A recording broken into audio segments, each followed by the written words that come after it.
Guys, അങ്ങനെ ഒരുപാട് ദിവസത്തെ കാത്തിരിപ്പിനും പ്ലാനിങ്ങിനും ശേഷം നമ്മുടെ എറണാകുളം ടീംസ് തിരുവനന്തപുരത്ത് എത്തിയിട്ടുണ്ട് കേട്ടോ. അപ്പോൾ നമ്മളെല്ലാവരും ഒരുമിച്ചിട്ടാണ് പാലക്കാട് GNM പഠിച്ചിട്ടുണ്ടായിരുന്നത്. അത് കഴിഞ്ഞ് പോസ്റ്റ് ബേസ് കിട്ടിയപ്പോൾ കുറച്ച് പേർക്ക് എറണാകുളം മെഡിക്കൽ കോളേജിലും കുറച്ച് പേർക്ക് തിരുവനന്തപുരം മെഡിക്കൽ കോളേജിലാണ് സീറ്റ് കിട്ടിയത്. അപ്പോൾ ഞങ്ങൾ അങ്ങനെ പിരിഞ്ഞു പോയി. അപ്പോൾ ഞങ്ങൾക്ക് ഒരുപാട് മിസ് ചെയ്തിരുന്നു ഞങ്ങളിങ്ങനെ ഒരുമിച്ചിരിക്കുന്നതും സംസാരിക്കുന്നതായിട്ടുള്ള കാര്യങ്ങളൊക്കെ. കാരണം ഞങ്ങളുടെ അത്ര അടിപൊളി ഹോസ്റ്റൽ ലൈഫ് ആയിരുന്നു. ഇവിടെ വന്നപ്പോൾ ഞങ്ങൾക്ക് ഹോസ്റ്റലൊന്നും ഇല്ലാത്തതുകൊണ്ട് ഞങ്ങൾ ഒരുപാട് മിസ് ചെയ്തിട്ടുണ്ടായിരുന്നു അങ്ങനത്തെ നല്ല നല്ല മൊമെൻറ്റുകളൊക്കെ.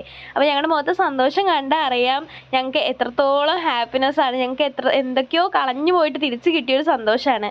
സുമോള് തന്നെയാണ് പറഞ്ഞുകൊണ്ടിരിക്കുന്നത്. നമ്മളിങ്ങനെ എല്ലാവരും പാടി ഇരുന്ന് സംസാരിച്ചിട്ട് ഏകദേശം 1 year ആയി എന്നാണ് അവളും പറഞ്ഞുകൊണ്ടിരിക്കുന്നത്.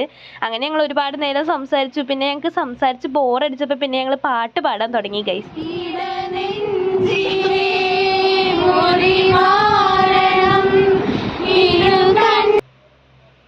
ബാക്കി പാട്ട് പാടി നിങ്ങളെ ഞങ്ങൾ വെറുപ്പിക്കുന്നില്ല, കാരണം അത്രയ്ക്ക് രസമില്ലാന്ന് ഞങ്ങൾക്കറിയാം. അപ്പോൾ പിന്നെ ഞങ്ങൾ പാട്ട് പാടി, പിന്നെ കുറച്ച് നേരം ഇരുന്ന് ഭജന ചൊല്ലി, എന്തൊക്കെയോ ചെയ്തു ഗൈസ്. ഞങ്ങൾക്ക് ഭ്രാന്തായിരുന്നു അന്ന്. പിന്നെ ഞങ്ങൾ കുറച്ച് ക്ഷീണിച്ചപ്പോൾ കിടന്നുറങ്ങി.